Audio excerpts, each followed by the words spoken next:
అందరికీ నమస్కారం. తెలంగాణ రాష్ట్రంలో కొత్తగా ప్రవేశపెట్టబోయే ఆసరా పెన్షన్ చేయూత పథకానికి సంబంధించి 4016 రూపాయలు ఎప్పుడు రాబోతున్నాయనేది చాలామందిలో ఆందోళన ఉన్నది. అలాగే వికలాంగులకు అందించే 6016 రూపాయలు కూడా ఈ ఆగస్టు నెలలోనైనా ఇస్తారా అనే ఆందోళన చాలామందిలో ఉన్నది. అయితే మొత్తానికి ఈ కొత్త పెన్షన్లు ఎప్పుడు రాబోతున్నాయి, అలాగే ఆగస్టుకి సంబంధించిన ఆసరా పెన్షన్ని రాష్ట్ర ప్రభుత్వం ఎప్పుడు అందించబోతుంది, అలాగే కొత్తగా దరఖాస్తు చేసుకున్న వారికి ఈ కొత్త పెన్షన్ లేదా పాత పెన్షన్ అయినా ఎప్పటి నుండి ఇస్తారో అనే పూర్తిస్థాయి సమాచారాన్ని ఈ వీడియోలో తెలుసుకుందాం.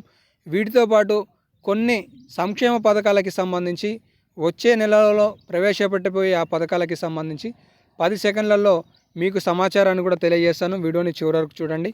ఇక లేట్ చేయకుండా లేటెస్ట్ అప్డేట్స్లోకి వెళ్ళిపోయే ముందు మీ అందరికీ ఇక్కడ ప్రశ్న ఏంటి అంటే, తెలంగాణ రాష్ట్రంలో ఆసరా పెన్షన్లు ఏ వారం ఇస్తే బాగుంటుంది? మొదటి వారమా, రెండో వారమా, మూడో వారమా, నాలుగో వారమా?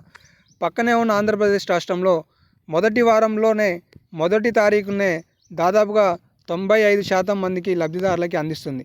నేను కూడా తెలంగాణ రాష్ట్రంలో కూడా ఇప్పుడున్న సిచ్యువేషన్లలో మొదటి వారంలోనే దాదాపుగా రాష్ట్ర ప్రభుత్వం 100% పెన్షన్లు ఇచ్చే విధంగా చర్యలు చేపట్టాలని మన ఛానల్ ద్వారా రాష్ట్ర ప్రభుత్వాన్ని డిమాండ్ చేస్తున్నాను.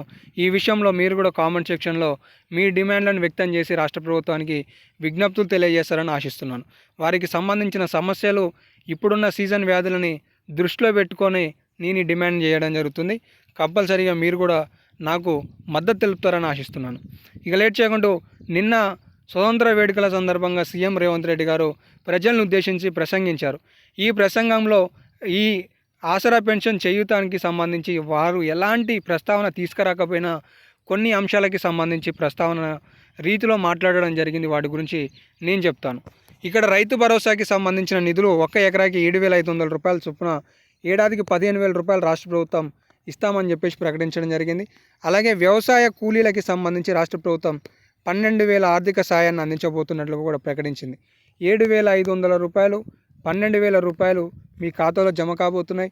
అలాగే 500 రూపాయల పంట బోనస్ కూడా మీకు రాబోతుంది. త్వరలో పీఎం కిసాన్కి సంబంధించిన 2,000 రూపాయలు కూడా రాబోతున్నాయి. సో ఇవి మీకు ఎక్స్ట్రా ఇన్ఫర్మేషన్, కాస్త ఆలోచన విధానం కోసం చెప్తున్నాను, అవగాహన ఉంటుందని చెప్పేసి. అభయస్తమ హామీలన్నీ అమలు చేస్తాం. వీటికి సంబంధించి ఇప్పటికే ఉపసంఘాలను క్యాబినెట్ మంత్రులను ఏర్పాటు చేయడం జరిగింది. వాళ్ళు ఇచ్చిన నివేదిక ఆధారంగా వెంటనే ఆ నివేదికను ఆమోదించి తెలంగాణ రాష్ట్రంలో ఉన్న అన్ని గ్యారంటీలని ఒకటి తర్వాత ఒకటి ఇంప్లిమెంట్ చేస్తామని చెప్పేసి సీఎం రేవంత్ రెడ్డి గారు చెప్తున్నారు.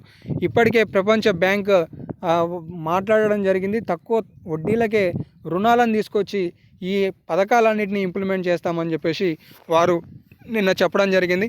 అయితే మొత్తానికి తెలంగాణ రాష్ట్రంలో 4,016 రూపాయలు, అలాగే 6,016 రూపాయల పథకం ఎప్పుడు ప్రారంభం కాబోతుంది అంటే, ఈ పథకాలన్నిటికీ కూడా ఈరోజు రాష్ట్ర ప్రభుత్వం ఏం చేస్తుంది అంటే, ఒక ఇంటికి ఎన్ని పథకాలు వస్తున్నాయి, అర్హత కలిగి ఎన్ని వస్తున్నాయి, అర్హత కాకుండా కూడా ఎంతమంది పొందుతున్నారు, అలాగే పెన్షన్లు వస్తున్నాయా, రైతు బంధు, రైతు భరోసా కంప్లీట్గా ప్రొఫైల్ని రాష్ట్ర ప్రభుత్వం చూడడానికి ఈ రేషన్ కార్డులను ప్రవేశపెట్టబోతుంది. వీటి కోసం సపరేట్ కార్డును విడుదల చేయబోతుంది. దాని ఆధారంగానే తెలంగాణ రాష్ట్రంలో 4,016 రూపాయల, 6,016 రూపాయల పథకాన్ని కూడా ప్రారంభించబోతుంది. ఈ 4,016 రూపాయలకు కూడా సపరేట్గా ఒక కార్డు ఉండబోతుందనే సమాచారం తెలుస్తుంది. అలాగే 6,016 రూపాయలకి సంబంధించి కూడా రాష్ట్ర ప్రభుత్వం ఒక కార్డుని ప్రవేశపెట్టబోతుంది. ఈ ప్రత్యేకమైన కార్డులతోటి మీకు ఎలాంటి ఇబ్బంది లేకుండా డైరెక్ట్గా ఏటీఎంల ద్వారా లేదంటే పోస్ట్ ఆఫీసుల ద్వారా మీరు డైరెక్ట్గా నిధులు తీసుకోవచ్చు అని చెప్పేసి రాష్ట్ర ప్రభుత్వం చెప్తుంది. దానికి సంబంధించి ఉపసంఘం ఈరోజు అధ్యయనం చేస్తుంది. అధికారులు కూడా పక్కన ఉన్న రాష్ట్రాలలో విధి విధానాల రూపకల్పన కోసం, అధ్యయనం కోసం వెళ్ళిరా అని చెప్పేసి కూడా రాష్ట్ర ప్రభుత్వం చెప్తుంది. అయితే మొత్తానికి తెలంగాణ రాష్ట్రంలో కేవలం ఇప్పుడు 31,000 కోట్ల రూపాయలతో ప్రతిష్టాత్మకంగా తీసుకున్న 2 లక్షల రుణమాఫీ నిన్నటితో పూర్తయింది. కాబట్టి ఇక మిగిలిన గ్యారెంటీలపైన రాష్ట్ర ప్రభుత్వం యొక్క ఫోకస్ ఉన్నది. ఇప్పుడే రాష్ట్ర వ్యాప్తంగా 4,50,000 ఇండ్ల నిర్మాణం కోసం రాష్ట్ర ప్రభుత్వం మంజూరు చేయడానికి నిధులను కూడా సమకూర్చుతున్నట్లుగా తెలుస్తుంది. దాదాపుగా ఒక్క నియోజకవర్గానికి 3,500 ఇండ్లు, ఒక్క ఇంటి నిర్మాణానికి 5 నుండి 6 లక్షల రూపాయల మంజూరు చేయాలని రాష్ట్ర ప్రభుత్వం ఆలోచన చేస్తుంది. దీనికి సంబంధించిన గైడ్లైన్స్ కూడా గతంలో రూపొందించింది. సో మరికొద్ది రోజులలో నేను ఇప్పుడు ఈ వీడియోలో చెప్పిన పథకాలన్నీ కూడా ఒకటొక్కటిన ఇంప్లిమెంట్ కాబోతున్నాయి. వీటన్నిటికి కూడా ఉపసంఘాలు ఇచ్చే నివేదిక ఆధారంగా ఉండబోతున్నాయనే సమాచారం తెలుసుకోవచ్చు. సో మొత్తానికి ఆగస్టుకి సంబంధించిన ఆసరా పెన్షన్ ఈ నెల 2016 మళ్ళీ 4016 రూపాయలు ఆగస్టు 20వ తారీఖు నుండి 30వ తారీఖు వరకు రాష్ట్ర ప్రభుత్వం విడుదల చేయబోతుందనే సమాచారం తెలుస్తుంది. కొత్త పెన్షన్లు అనేవి ఖచ్చితంగా కొత్త పథకం ద్వారానే ఇంప్లిమెంట్ జాబితా విడుదల చేస్తుందనే సమాచారం తెలుస్తుంది. ఇప్పటికే దాదాపుగా తెలంగాణ రాష్ట్ర వ్యాప్తంగా 5000 పెన్షన్లు డబల్గా పొందుతున్నారని రాష్ట్ర ప్రభుత్వం గుర్తించిందనే సమాచారం కూడా ఈ సందర్భంగా తెలుసుకోవచ్చు. ఈరోజు మొత్తానికి ఇవి లేటెస్ట్ అప్డేట్స్. ఇంకా ఏమైనా లేటెస్ట్ అప్డేట్స్ వస్తే మీకు తదుపరి వీడియోలలో సమాచారం తెలియజేస్తాను. ధన్యవాదాలు.